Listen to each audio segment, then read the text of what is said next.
Hello and welcome back to the Frogs of War podcast. I'm your host, Anthony North. With me, as always, Russell Hodges. And we're just going to jump right into it. It was a party in the Carter this weekend. TCU football defeats Oklahoma 55-24. The previously ranked number 18 Oklahoma, the longtime giant of the Big 12, picks up its second loss of the season, and TCU moves to 1-0 in conference play. Russ, how are you feeling? I'm excited after that game, man. I mean, I thought at the very beginning, the way TCU came out for the second week in a row, coming out so fast, so strong offensively, and then, Dillon Gabriel, I hope he's okay. You hate to see a player go out on a hit like that, and then I know Oklahoma lost another guy to a pretty scary injury late in the game. Hopefully they're both okay. They can come back. But, Dillon Gabriel seemed like he was kind of off early on, missing some throws, and the offense just didn't miss a beat. I mean, we ran the ball so well. The offensive line was phenomenal. I know we'll talk about the offensive line a little bit later, but really from start to finish, putting aside a couple of, shall I say, brain dead calls by the officials, I don't think TCU could have played a more clean football game from start to finish. Offensively, running the ball so well. Max Duggan had a great game, again, just continuing to build off of a really strong start to the season. And now we got 4-0 TCU and 5-0 Kansas, a battle of top 20 ranked teams. College game day going out to Lawrence. I wish I could find a way out there, but hopefully we can get some purple in the stands. Yeah, pretty wild to see Kansas atop the Big 12 standings after this week, and TCU right there behind them. Definitely not what everybody was predicting headed into the season. But yeah, I mean, you hit on just started on fire. I mean, right from the jump of it couldn't have gone maybe more perfect for the Frogs. The opening drive for Oklahoma, like the third or fourth play is a fumble on Marvin Mims that Abe Kamara, who had a great game, was laying the boomstick out there and just locking down those Oklahoma receivers, but forces the fumble right there early first drive. D. Winters gets the recovery, leads to that Sevion Williams touchdown. Max Duggan dropping it in the bucket where he kind of throws it sky high. Watching the replay on it, it just looks like it's way up there in the air, just hanging. That's backyard football. I got a guy who's 6'5". You got a DB. He's too big. He's too big, too strong, too talented. Nothing you could do about it. So right there on that front pylon, and Sevion makes the play. And we talked about it after the SMU game of how it's exciting to see him getting involved in this offense, and he's emerged as such a weapon that, you think you can kind of double up QJ on one side and that shuts down that fade opportunity. No, we've got another giant out wide on the other side as well. Let's see. The running game, I guess the next two touchdowns, I lose track of the order of things here. There were so many scores, but a lot of coverage breakdown from Oklahoma defense. And some of that you have to chalk up to maybe they were not as prepared or ready to come out and play as they should have been. But certainly some of it you have to give to the TCU coaching staff to scheme guys open in those plays. But the Tay Barber touchdown where basically he just sprints straight at the safety. Safety decides he's not going to cover Tay Barber. He's going to try to cover the back out of the backfield. And Tay Barber just runs wide open, and Max gives it to him. I mean, I don't know if you're saying that's like some all-star throw because anybody could have made that throw. I think he was so wide open. But I guess, what do you think? Do you think this was a TCU's offensive coaching staff kind of out schemed Oklahoma here, or was it the players on the field just were not ready to go? I think it could be a mixture of both. Gunnar Henderson broke wide open for a touchdown as well, and it definitely looked like on some of those plays showing the replay there were some blown coverages, guys thinking they're playing zone when they should be playing man or vice versa. But I think TCU deserves a lot of credit as well because they ran the football very well, and the way they're utilizing these skill players, and it's a big reason why Max Duggan has been able to get off to such a great start this year, is they're finding opportunities to get these speed guys like Darius Davis and Tay Barber, and even Jordan Hudson is getting a couple catches here and there. They're getting the ball quickly out in space where they have a receiver who can go out and block, and they're able to get yards after catch. So when you can throw a screen on first down and get 7 yards, or you can run the ball on first down and get 8 yards, it makes life way easier for everybody on the offensive side of the ball. And then when you have one-on-one matchups with a 6'4" Quentin Johnston who drew 2 PI flags, and then Savion Williams, who's 6'5", catching a jump ball in the end zone, the way that TCU is using its speed and its size in different ways is creating a lot of problems for opposing defenses. And it was a little surprising to see a Brent Venables coached team have that many missed assignments on the defensive end, but you got to give TCU credit for taking advantage of those opportunities. There weren't many overthrows on those plays.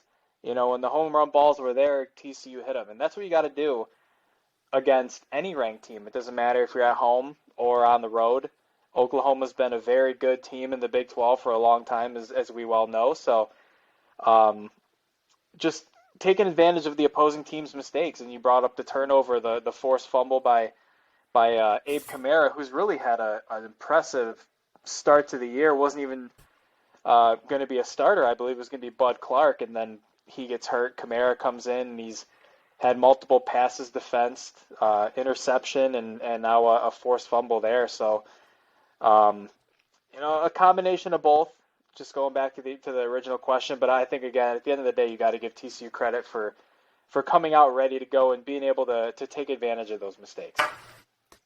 Yeah, I think these plays, the TCU offense was just putting that Oklahoma defense into nightmare scenarios. Like I said on the Tay Barber one, where the guy he goes to cover the back and leaves Barber running wide open, all props to this offensive line. Just incredible work in this game, in the run game and keeping Max clean as well. But in the zone read plays where handing it off to Kendre Miller, and he can, by putting those linebackers basically on their heels, he bursts through the line, gets to the next level of a safety or a corner who just, there's no way to make that play from those guys. I mean, he is either going to put a move on you and get past you, or he's going to run through you. Just an impossible situation for those defenders. And then when Max keeps it, his touchdown run is just whoever the linebacker, poor guy on the edge there, was just getting cooked all day on the zone read, like he was J.J. Watt in the Rose Bowl, and it was Andy Dalton out there. He was crashing down, and Max was making the right choice every time. And whether he's just running the play that's called, or he's thinking through that progression and making it happen. I tend to think that's his read there, because they did run it out of that look, and he pulled it and would take off out of that look. And then he gets on his jets and heads to the end zone. That touchdown was super exciting. And I mean, let's talk about Max Duggan for a second. I think it's somewhat clear he's taken this job and this is his team at this point. I think Chandler Morris is still listed as third on the depth chart, so maybe he's still being listed as injured. But in any case, Max has performed at an incredible level to come into the season as, not the starting quarterback, the incumbent, but not the starter. And to come in and perform like this, it's the kind of thing of if he keeps at this pace through the season, he's going to be, Heisman discussions, all conference discussions. It's kind of wild to think of, but in a performance like this where he has 5 touchdowns, over 300 yards rushing, 130 plus yards, or 300 yards passing, over 130 yards rushing. I don't know. You couldn't want anything more out of a college quarterback. Yeah, he's earned it. He's earned the opportunity to be the starter, and he's made the most of his second chance. Coming into the season, I'll be the first to admit I thought Chandler Morris was going to win the job. I hoped he was going to win the starting job just based off of what I saw from both players last year. And I felt coming in, Max was the best backup to have in this situation with a new coach and a new scheme and new staff coming in. But there's a lot of football still to play, so I hope people don't get too far ahead of themselves. I know. When you total, I think 13 touchdowns without an interception, I don't think he's turned the ball over at all. No turnovers. Yeah. He's been efficient. He's making the right decisions. He's using his arm and his legs, which we know he can do. And there's a reason Sonny Dykes has talked glowingly about his leadership and what he's brought to the team. And there are probably, I believe Steven Johnson of the Star-Telegram tweeted out, there are probably some Power 5 teams that wish he would have left because he could have definitely earned an opportunity. Yeah, including everyone in the Big 12 probably is wishing that he had left just to be somewhere else. Yeah, but he deserves all the credit. Max Duggan is making me eat crow. I will admit it. I am on the Max Duggan bandwagon now, and unless he gets hurt or something catastrophic happens, this is his team, and I'm really excited to see if he can continue to keep this going on the road against Kansas. Yeah, it doesn't get any easier going forward. The Big 12 is going to continue to be a gauntlet. Let's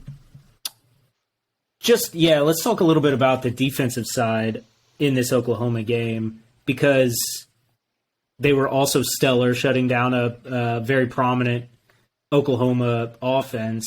And yes, Dylan Gabriel did take that injury on the pretty clear targeting penalty, and actually think reading people online were relatively level-headed about this, that Oklahoma fans and TCU fans alike, of it's the kind of thing that happens in football, of it's a bang bang play. You don't really have time to change your direction, and Jamoy Hodge was already kind of lunging into that tackle, and there's not too much you could have done about it. That said, it was very, very much an unfortunate thing to happen for Gabriel, and quite clearly a penalty for him to be disqualified for that game. Luckily for TCU, it happened in the first half, so that he doesn't miss any of this Kansas game. But even at that point, TCU was already romping, and Gabriel was not exactly performing in any way that made it appear like Oklahoma was on the comeback trail. I think he had 7 completions for 120 yards, something like that. So outside of that, Johnny Hodges' wrecking ball, 10 tackles, half sack, was just everywhere, and really another standout day from D. Winters. 2 sacks, the fumble recovery we talked about,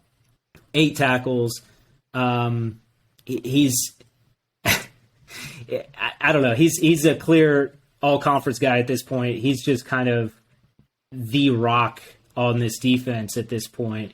And the secondary as well. This is, we talked about it in the preview of like Marvin Mims, Theo Weiss.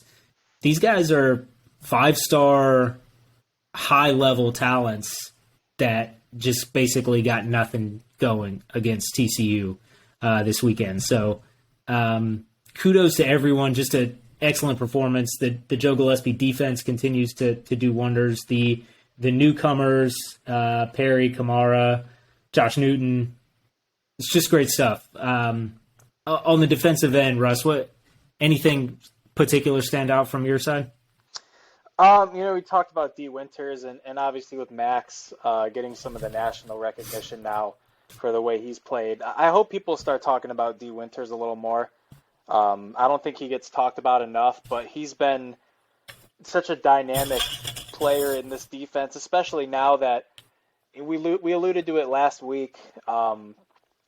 The way that our linebackers are being used more frequently in pass rush and being able to get after the quarterback in addition to stopping the run and making tackles in space, these linebackers have so many different responsibilities. And I think what impressed me the most about TCU's defense in this game is we talked about Dylan Gabriel's ability to make plays with his legs. And even though he wasn't throwing the ball well, TCU made him have to make throws because anytime he got out of the pocket, there was always a linebacker there lurking. They had I think they had a spy on him most of the game. If he had any opportunity to get outside of the pocket, he probably ran out of bounds for no gain. There was always someone there, and by doing that, they forced him to have to make throws, and he couldn't do that. I know Marvin Mims was open on a few plays, and they just couldn't connect, and they had to punt multiple times because of it. And the way TCU was rolling offensively, there was, even after Gabriel got hurt, like you said, it was past the point of no return. Even with Davis Bevel coming in there, I don't think Oklahoma, if Gabriel was in for the rest of the game, I don't think they even come back because of the way things were trending. So I think the linebackers led by D. Winters deserve a tremendous amount of credit for the way they played in that game. And I hope D. Winters specifically starts to get talked about as not only one of the best linebackers in the Big 12, but I think one of the best linebackers in all of college football. No doubt. Which no call or bad call was more egregious for you?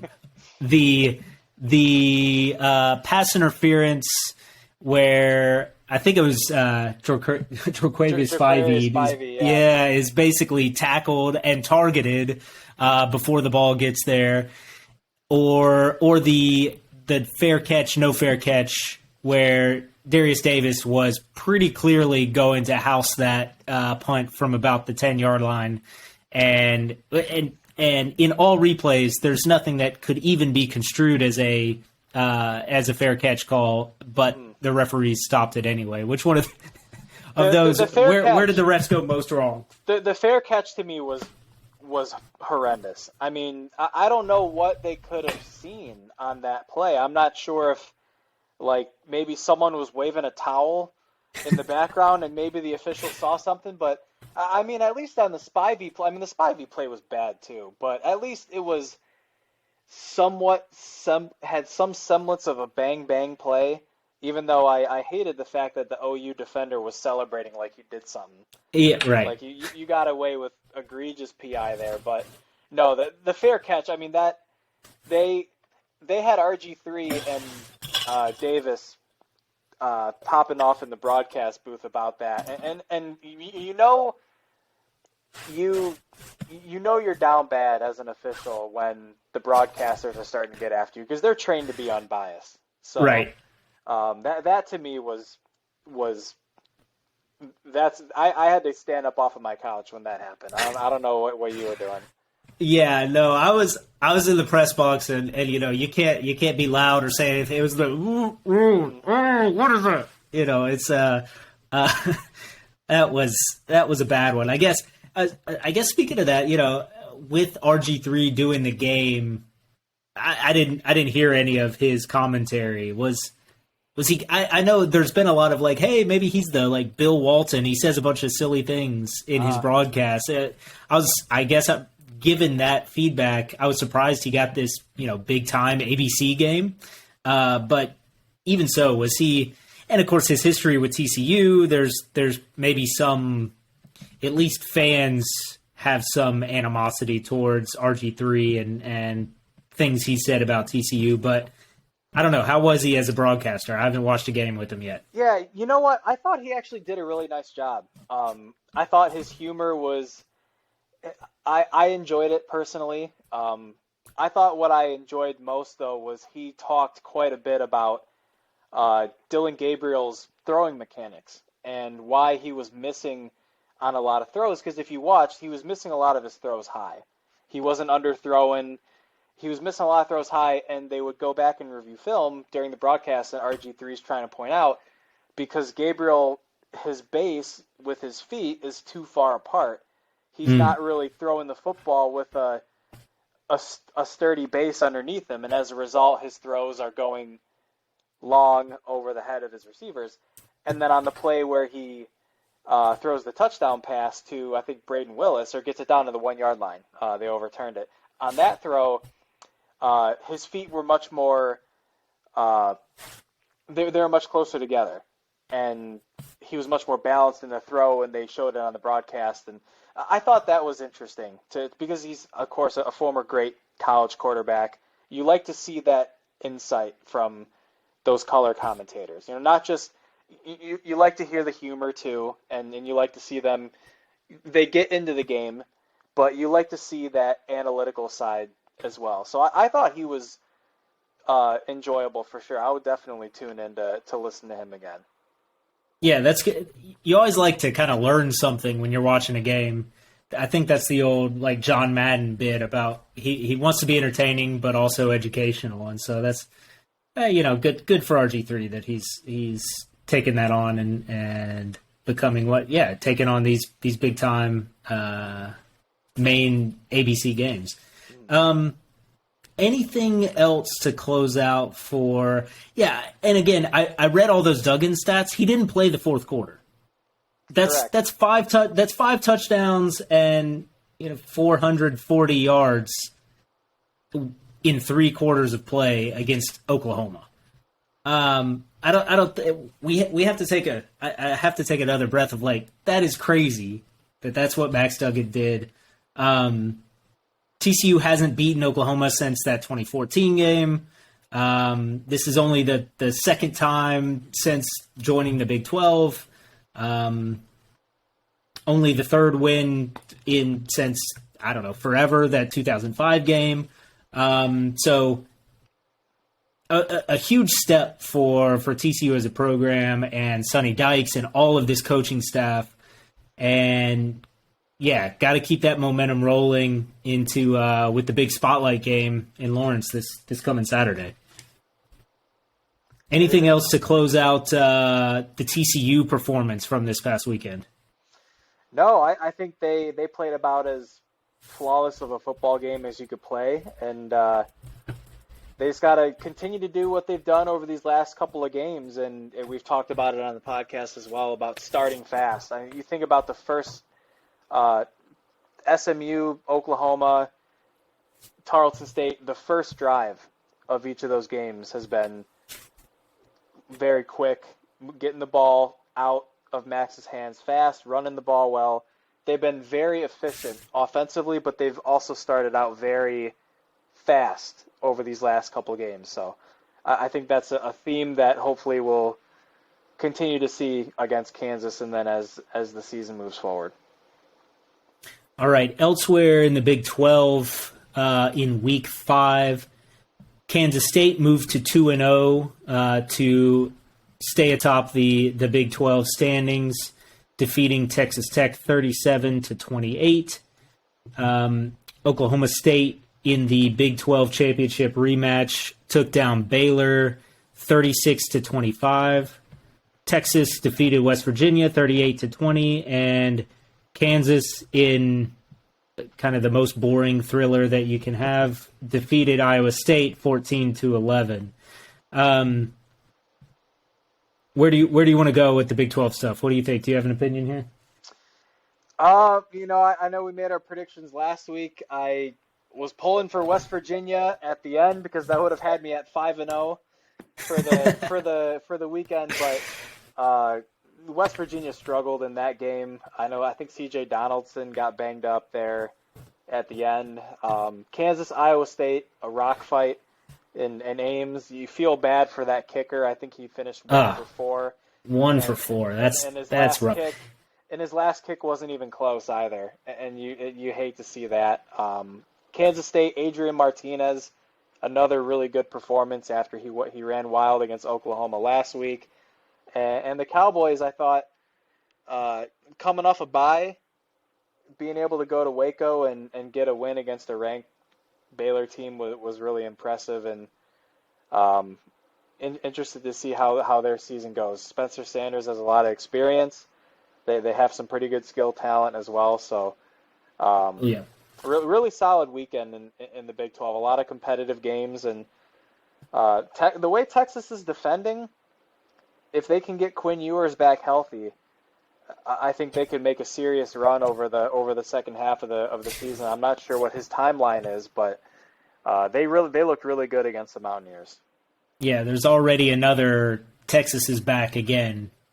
Just like, okay, they beat West Virginia, and I think a lot of people will talk about next week, but people are already chalking up a victory for the Longhorns in Red River. If Gabriel's out, I think should probably tap the brakes on that one. But Texas is in line to still be competitive in the Big 12. I think Oklahoma State probably has to be the favorite with already having this win over Baylor, and looking pretty good doing it. I think really they had a couple of big plays in this one that kind of blew it up, that gave them this win where it was pretty tight throughout. I think that's the theme of the conference is all these games are going to, well, unless you're playing Oklahoma, as it turns out, but all these games are going to be close and have pretty well positioned teams to take on each other, and we'll talk about Kansas a bunch more coming up. But I think Kansas and Iowa State were both terrible in this game. I don't know if it was they were doing it to each other or if they were doing it to themselves. But I think there was some really good defensive football. And I think there was just some really maybe bad decision-making, bad coaching decisions. Even putting that poor kicker in that position to have to take that last second, the field goal at the end when you had an opportunity. I think they had like 4th and inches with like a minute left, and instead of trying to go for it and then go win the game, they put it on this kicker who's already 1 for 3 and is obviously shook. I think that's as much on Matt Campbell as it is on that kicker for missing that one. I think that's on. I don't know that you can go for it there. I mean, it probably should have been a gimme kick. It was like a 28-yarder or something, but I don't know. That's college. It's tough. College football, man. Those college kickers sometimes. You can't rely on them. The life is like a box of chocolates cliche. You never know what you're going to get sometimes with these college kickers. But I agree with your point about you're not seeing a lot of blowouts in the Big 12. You're seeing a lot of very evenly contested games, and I just think you have a lot of teams that play different brands of football and have different levels of skill talent and different levels of experience on the defensive side. So at the start of the season, we think maybe Kansas State's going to be in the cellar, and now they're rallying off consecutive really solid performances, and West Virginia gets a couple of big bounce back wins and come back down to earth against Texas. So it's been a little bit of a seesaw, and we have a long way to go. So just excited to see how it continues to unravel as we move forward. Yeah, just every game is going to be potential heart attacks and heartbreak. It's definitely on the table. All right, so nationally in Week 5, story was 10 top 25 teams lost on the weekend, and was 2 more Power 5 jobs opened. Wisconsin firing Paul Chryst and Colorado letting go Carl Durrell. Just interesting there. I think most notable game on the weekend, probably watching football, because this game kind of went later. The Georgia-Missouri game, Missouri was leading much of this game and had him on the ropes. I thought, well, it was right they were there. Gonna do it. I was pulling hard for him, man. I thought they had a great opportunity going into the fourth quarter, keeping it a close game going into the fourth quarter, but just couldn't close it out. They remembered that they were Missouri, unfortunately. And that the other team is the best team in the country. Yeah. The Ole Miss takes down Kentucky 22-19. They keep it rolling. I think one thing that we will probably start potentially looking forward, if TCU were to win this week, is starting to look at the national picture as it relates to the Frogs.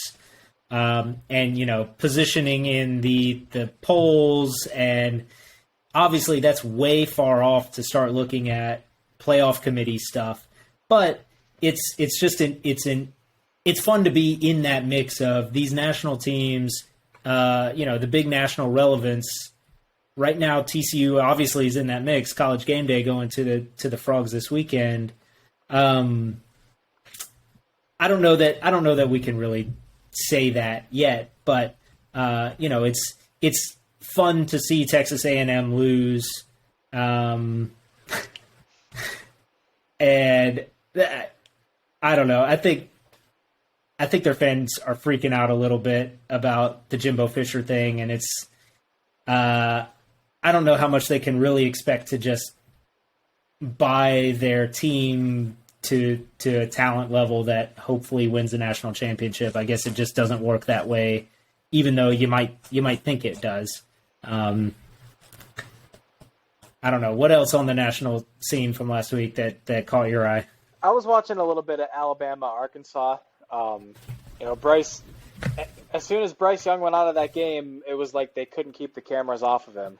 And I get it, Heisman Trophy winner. And it looked pretty bad initially. You could just see his shoulder was kind of hanging, arm was hanging, and threw his helmet down on the sideline, frustrated, and went back to the locker room. I think it's just an AC joint sprain, so could have been a lot worse. I mean, if he dislocated his shoulder or tore his labrum or something like that, it could have been a lot worse. But sounds like he avoided something serious there. And Arkansas, they really struggled to move the ball. KJ Jefferson wasn't super impressive, and you could see the lack of playmakers at wide receiver. You lose Treylon Burks to the NFL. Treylon Smith, one of their better running backs last year, transfers. So in a game like this where you got to be able to move the ball, they didn't do that very well. Ole Miss, not a lot of Zach Evans, I believe, in that game. I don't think he did too much, but a good win for them against Kentucky.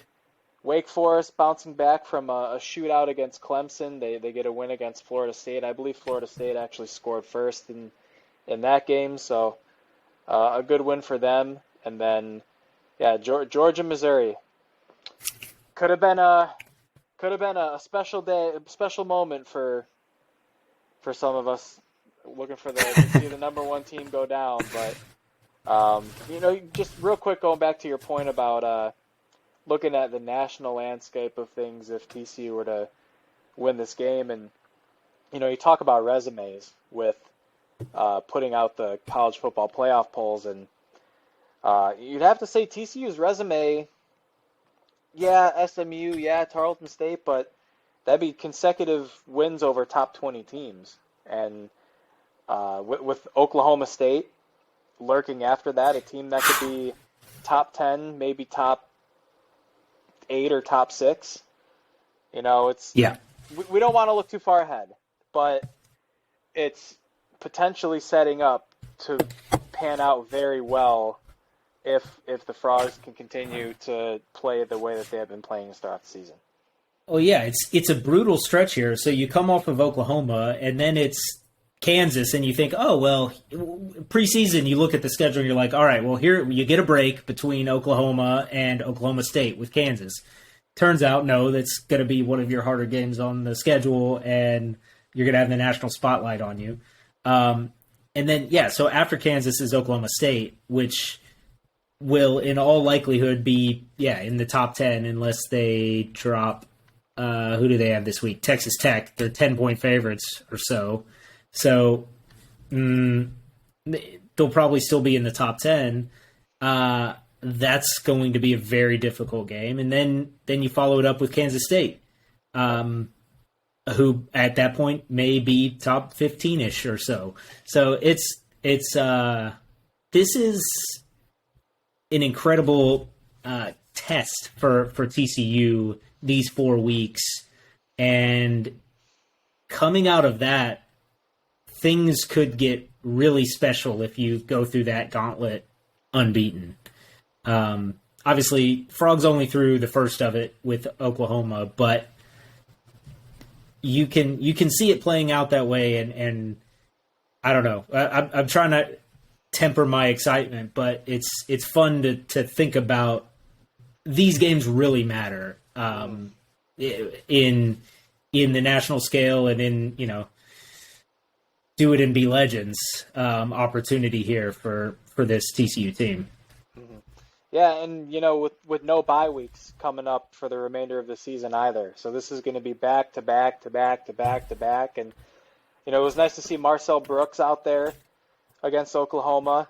Bud Clark seems like he's back into the swing of things, and Chandler Morris is getting healthy and he's available. So Frogs are staying healthy so far, and we hope that just continues to trend in the right direction, and we don't suffer any setbacks there. Just going through a stretch of what's going to be 9 consecutive games, 10 consecutive games. A lot of football is going to be played over these next 2 months. So yeah, there's no chance for the team though to really relax or ease off the throttle. It's going to be full steam ahead all the way through to the end of the season. So I think there's probably some benefit to that of you're in this mindset and you're not going to get out of it until it's done. All right, let's jump into Kansas Jayhawks.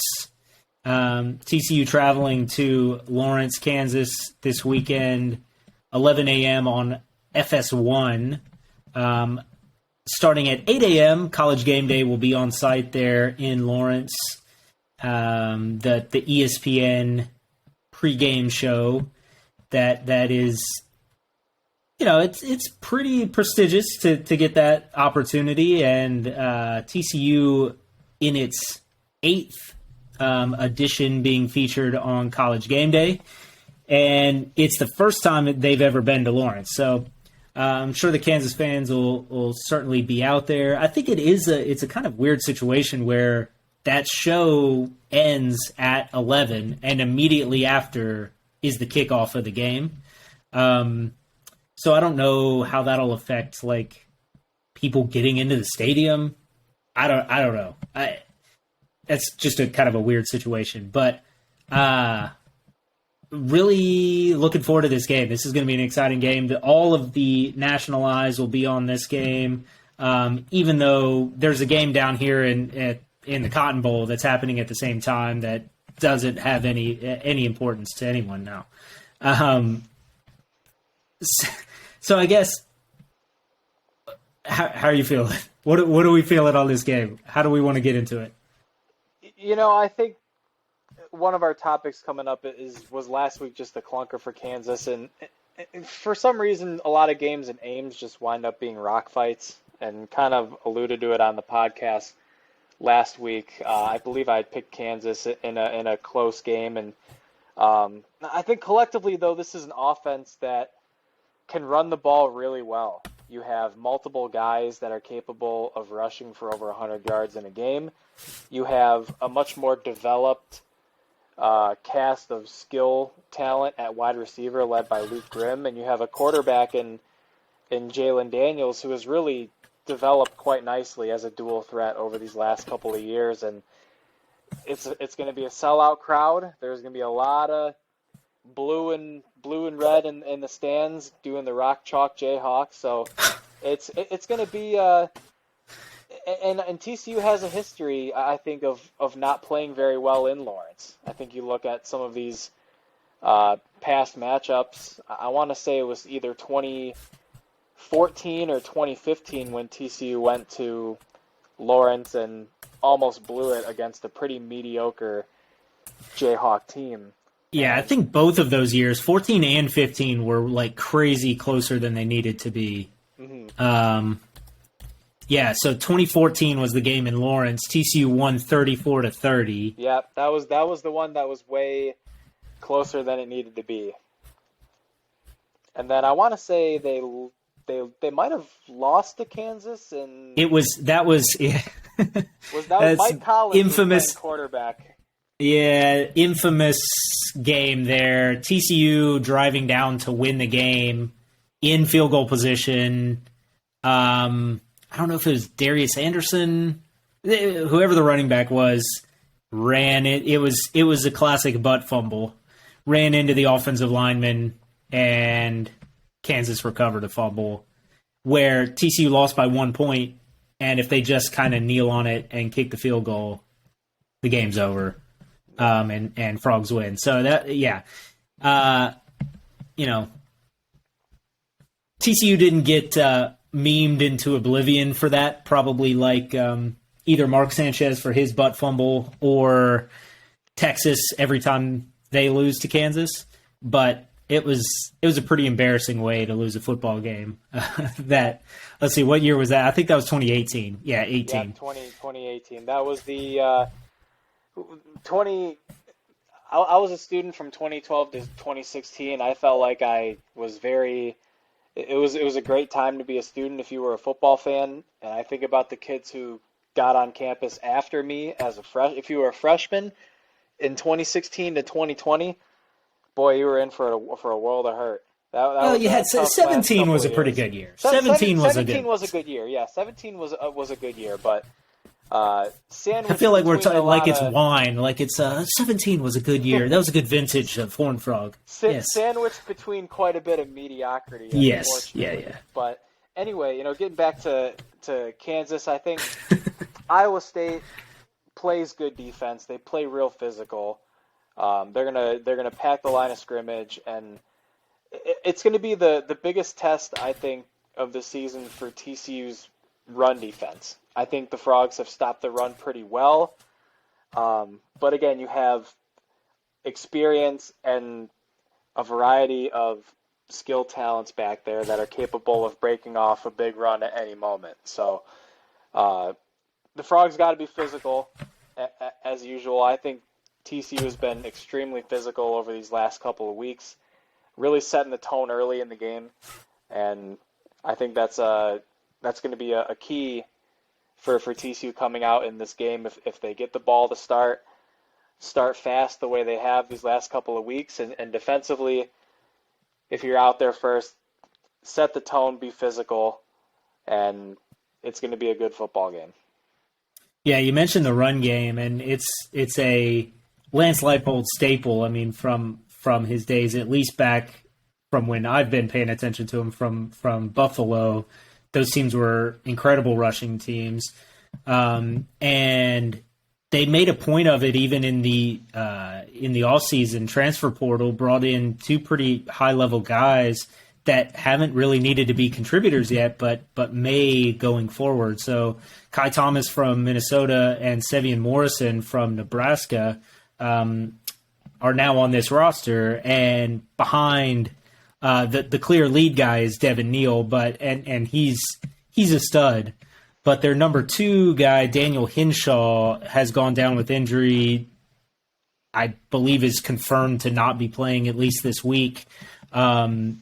So I think that's a big hit to them, but maybe not as big as it could have been, because they have talent behind Neal, and obviously Jalen Daniels can do his thing as well. So you're totally right. It'll be a big test for the TCU defense on slowing down that run game and kind of forcing passing situations, and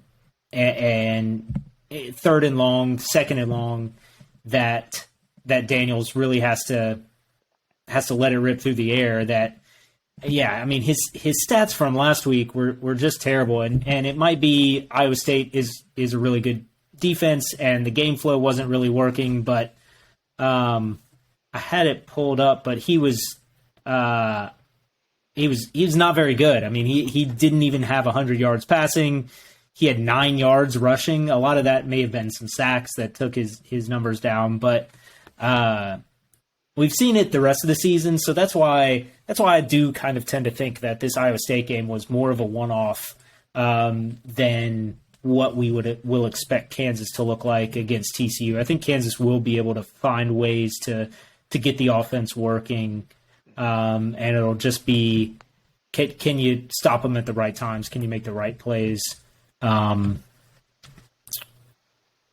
else? Yeah, so my big key to the game here is on the offensive side, and it's going to be how TCU's offensive line holds up against the Kansas defense. It was, watching this last week's game, Iowa State, not just in their special teams, but they had lots of opportunities to score, where they ended up putting themselves in bad spots because of sacks or lost yardage. That it was just pure, Kansas was too good up front, or had a scheme that could get to Deckers. And now I think we would expect Max Duggan to be able to maneuver through that maybe better than Hunter Deckers from Iowa State. But that said, it was a huge difference in the game. That Kansas defense was very disruptive, and made it so Deckers wasn't able to get the ball to the big, to Xavier Hutchinson, to the playmakers on his offense. And they all came at clutch times too. So, big third down stops on sacks, pushing out of field goal range, which maybe was the whole field for that poor kicker, was his field goal range. But I think it's going to be huge. That offensive line has been really strong thus far this season, but definitely will need to keep it up, stay healthy, and stay working as a team here in this tough contest. Yeah, I'm going to be looking out for time of possession. Knowing that Kansas can run the football, I think they're going to look for ways to – it's another cliche, but sometimes your best defense is a great offense. And if Kansas can sustain multiple drives in this game where they're able to take 7-8 minutes off the clock and just keep TCU's offense off the field, I mean, that does two things. Not only does that wear down a defensive front, but it also keeps the opposing team's offense out of a rhythm because they're just not on the field, And for TCU, that hasn't been a huge issue yet this year. They've been the offense has been on the field quite a bit. Not too many 3-and-outs, but if Kansas, the key for TCU's defense, of course, is going to be stopping the run, but they got to be able to get off the field. So getting stops on third down, not having to deal with 10 12, 14 play drives that take up 70-something yards and go 8 minutes that result in a touchdown. Those are going to be backbreakers for really any defense at any level. So time of possession is something I'm going to watch for in this game, and I think if TCU could keep that spread even or even win the time of possession battle, I really like their chances in this game. Yeah, we talked about that as maybe being the playbook to try to take down Oklahoma for last week. It turns out you just score 1 million points and it doesn't matter. But yeah, and maybe Kansas is able to do that against TCU. I don't know, but it is the same kind of thing of TCU's offense has shown an ability to be explosive and get big plays and score points quickly. And one of the best ways to combat that is to keep them off the field. So yeah, absolutely. I think it's something to watch for. That don't let Jalen Daniels scramble for first downs. We talked about it with Dylan Gabriel, but it's another level here with Daniels. It's kind of like we're leveling up like a video game here. We're like, all right, we got Tanner Mordecai. Okay, now we got Dylan Gabriel as an athlete quarterback. Now you've got Jalen Daniels, and it's like another level of athlete QB back there who can really punish you if you make mistakes. So, and if you beat this level, you unlock Spencer Sanders. Then you unlock Spencer Sanders. That's right. I think that's where we're gonna go. Two predictions. I think the Horned Frogs will unlock that and move forward through this Kansas game. I'm again attempting to not overdo it with my purple glasses here. The spread is TCU favored by a touchdown. There is a little bit of juice on that if you're into the gambling thing. Watching the numbers, you got to pay a little more actually to get the Kansas +7. So I think there's a little bit of this number may go down to about 6.5. We'll see what happens, but there's been some movement towards Kansas here. Touchdown favorite TCU, total at 68.5. And I do think that at a touchdown favorite might be too much for TCU in this game. It's going to be a raucous atmosphere, another kind of like how I'm a little bit worried about the first half getting off to a slow start, where like in Colorado, where there were just these huge nerves. Clearly, the team was kind of filled with a ball of energy and didn't quite know how to send it in the right direction. And maybe they've worked that out through these games, but I can see just the spotlight of College Game Day, just kind of the electricity in the atmosphere on the campus there. I could see it not. I don't know. It's hard to just predict a TCU blowout, so I don't think that's what's going to happen. I do think TCU, my projection is a 41-35 win for TCU, so pretty high scoring, goes over this total. We do see Kansas score a bunch of points. We just see TCU score a few more. That's where I'm seeing it headed.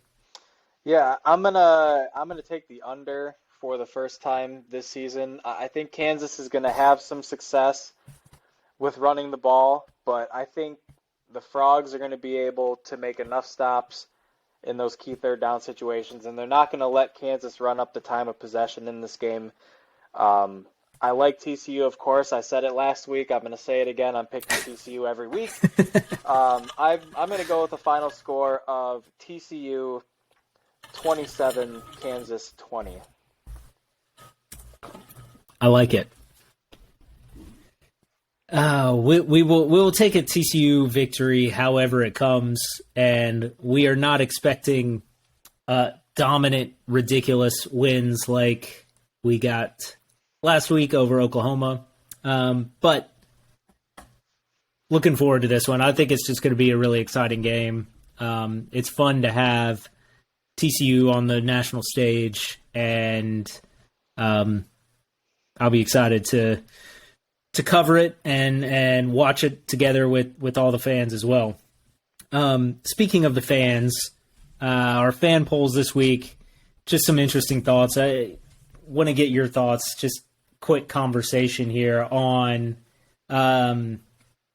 thinking about TCU through this part of the season and then thinking about Kansas. So first poll was related to which of the non-football wins over Kansas did you find most impressive?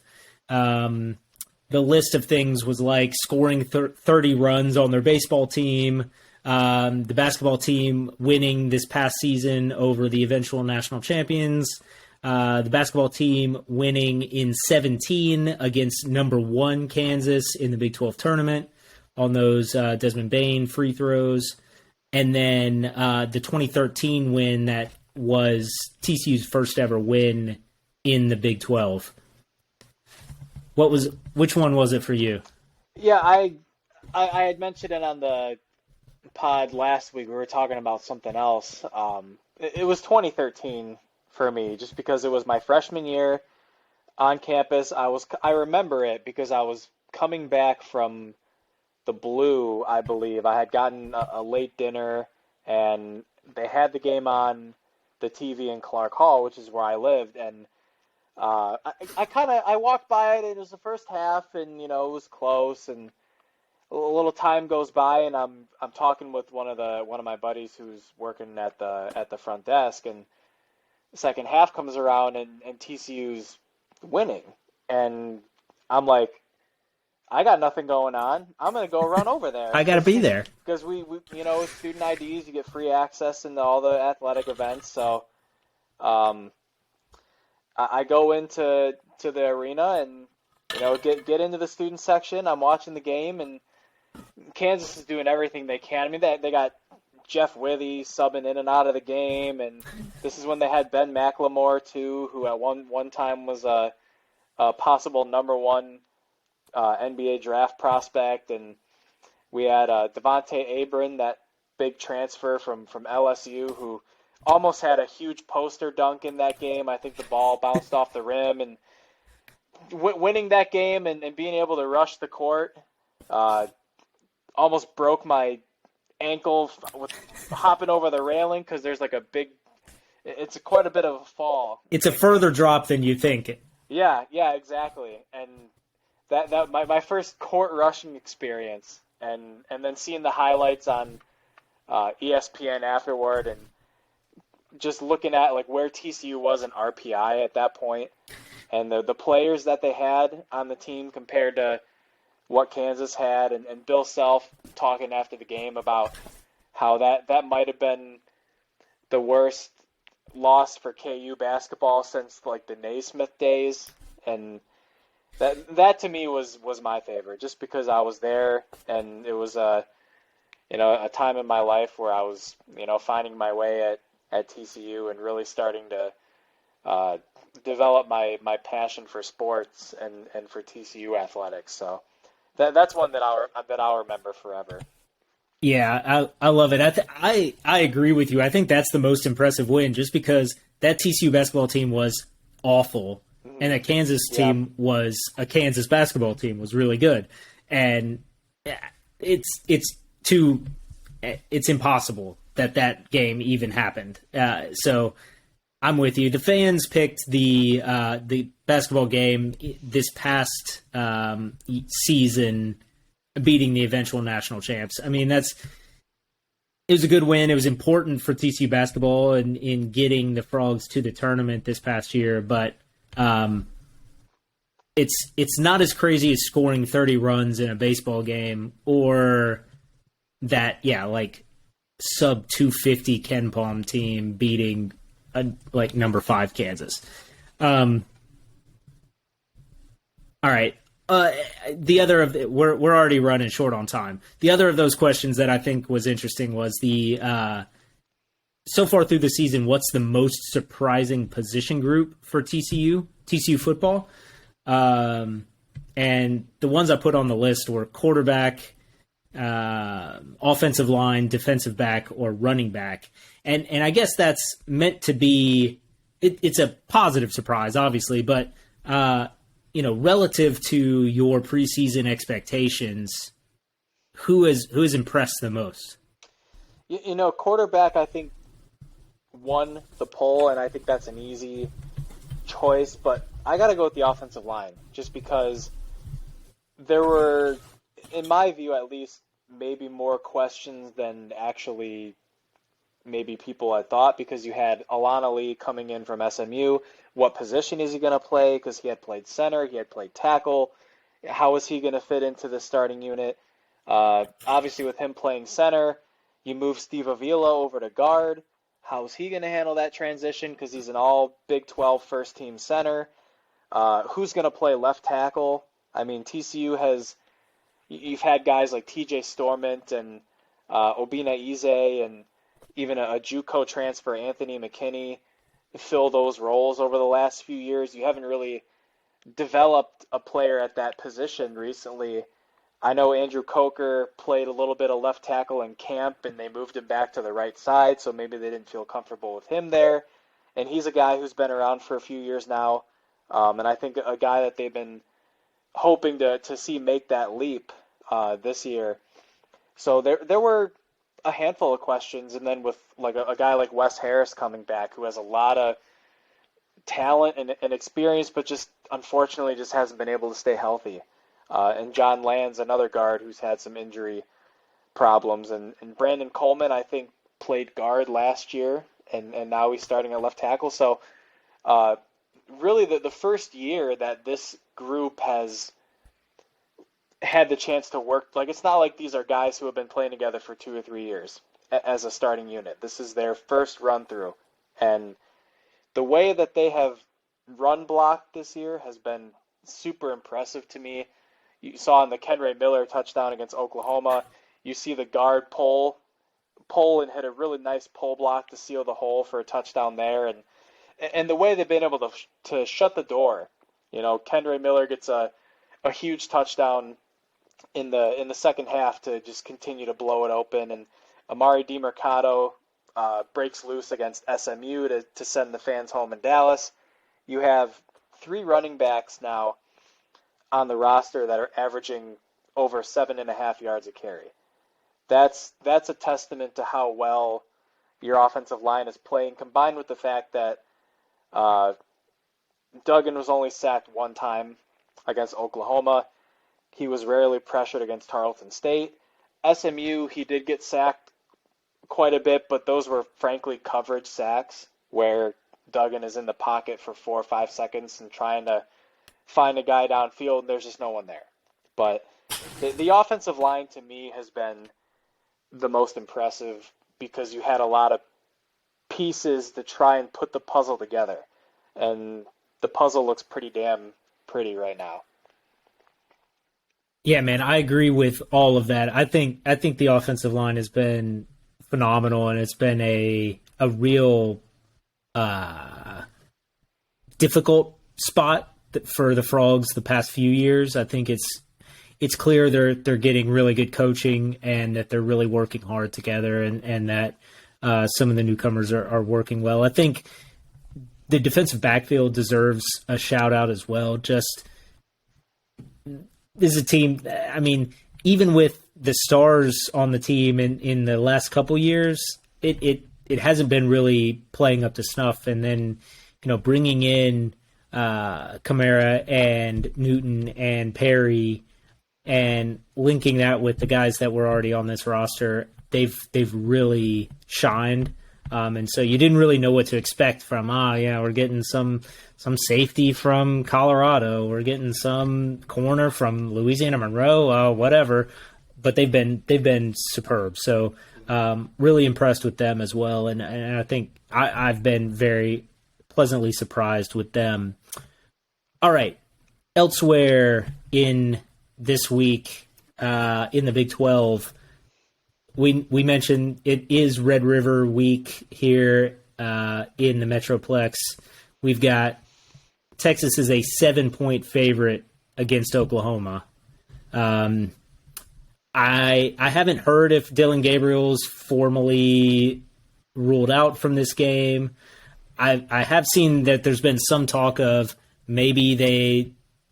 I don't know. I don't know if it's going to be General Booty or Nick Evers or the guy that played against TCU,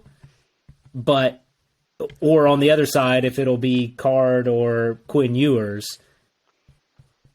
So I don't know what to. It's hard to take a touchdown spread in this game. They do always play so close, no matter really kind of how the talent disparity may appear. So I think I'm taking Oklahoma to at least cover, maybe to take down the Longhorns here. Mm-hmm. Yeah, I wouldn't be surprised if Oklahoma comes out and really tries to run the ball, just given the uncertainty of the quarterback situation. But I think I got to pick Texas in this matchup just because I think Card has played well in relief of Quinn Ewers, and the way that they've defended these last couple of games as well. I think Oklahoma's going to come out and have a lot to play for because, frankly, I think they've been punched in the mouth these last couple of weeks. But if Dylan Gabriel doesn't play, I just find it very hard to see them winning this game. If he does play, that could make things interesting. Who knows how he would play if he's able to get any reps in at practice. We don't know, but I think for me, Texas is rolling a little bit. They have a great run game. Xavier Worthy has played like one of the better wide receivers in the Big 12 so far. So I got to pick Texas in this one. Yeah, and I realize Oklahoma was so terrible this past week, and really the past 2 weeks. It's hard to believe that they'll be any good, even if Gabriel's back. But the next game, Oklahoma State is a 9.5-point favorite, hosting Texas Tech in Stillwater. I think the Cowboys are a far superior team, and I think their defense is going to eat the Red Raiders alive. And Spencer Sanders and his receiver talent and running back talent, they're going to stack up points and run the Raiders out of town. Yeah, I think the Tech defense has struggled on multiple occasions this year. Donovan Smith has racked up yards. Unfortunately, he's turned the ball over quite a bit as well. And Oklahoma State's been able to make plays in all three facets of the game. You saw Jaden Nixon had that nearly 100-yard return score last week against Baylor. I like the Cowboys again this week, and I want that big-time Cowboy-Frog showdown next week, man. I want it bad, so I'm taking Oklahoma State. Yes, all right. And then the last game in the Big 12 this week is Kansas State, a road favorite, 2-point favorite at Iowa State. I don't know where this respect for Iowa State. Why is this only 2 points? Kansas State is going to win this game by a lot. They're much better than Iowa State, and give me Kansas State. Give me the Wildcats. We've talked about it on the podcast before. I feel it's just weird things happen on the football field at Ames, Iowa. I mean, I think back to 2017, I believe it was, when TCU was ranked top 10. They go to Ames and play like absolute dog doo-doo. And just things like that happen. I'm going to go out on a limb here, and I'm going to take Iowa State.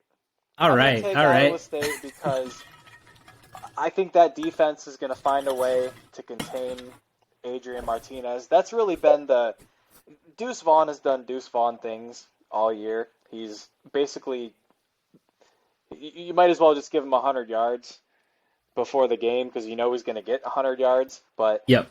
I think Martinez is going to have to make some big plays in the passing game in this game, and I think he's going to come back down to earth in that category. I think Iowa State again brings their rocks to Ames and wins a rock fight against the Wildcats. I'm going to go with the Cyclones. I like it. Outside of the Big 12, there's not a lot going on nationally. That's kind of part of the reason, frankly, that there's College Game Day in Lawrence for this game. But let's see, we've got Tennessee on the road in Baton Rouge against LSU. They're 3-point favorites. That's scary. Them only being 3-point favorites. LSU has not looked terribly good. Jaden Daniels got hurt in that last game a little bit. I think he's going to be back, but I think that feels like a trap line. So I'm gonna say LSU somehow figures out how to stop Hendon Hooker and this Tennessee offense and gets it done at home. I believe this is the first time that Tennessee and LSU are playing since the infamous "Can you please snap the football and get the playoff?" Right? I think that's the last time they played. That's crazy. That's right. And that was it Jordan Jefferson? Because I think he was the quarterback, right? Yeah, Jordan. Yeah, I think of LSU and Jefferson. Okay, it's Justin Jefferson. But Jordan. I think I watched that game with my dad. I was super young. But LSU, yeah, they had it inside the. I think they were inside the 10-yard line or in the red zone and had an opportunity to possibly win it with one last play. They can't get the guys lined up, and then to make it worse, they fumble the snap. There it is. In front of the home fans to send them off with a tough one. But I'm gonna go with Tennessee in this game. I think Tennessee's had a pretty solid start to the season. Oh, yeah. I picked against them earlier this year. I picked Florida to beat them, so I got to make up for that. All right, next was Utah. This is the really only other big time game next week. Number 11 Utah is 4.5-point favorite in the Rose Bowl against number 18 UCLA. I don't know. This is a really tough one. This should be a really good game. I thought Washington was going to go in and take care of UCLA last week on Friday night last week, and UCLA really trounced them. They really looked good. Dorian Thompson-Robinson is playing at an elite level.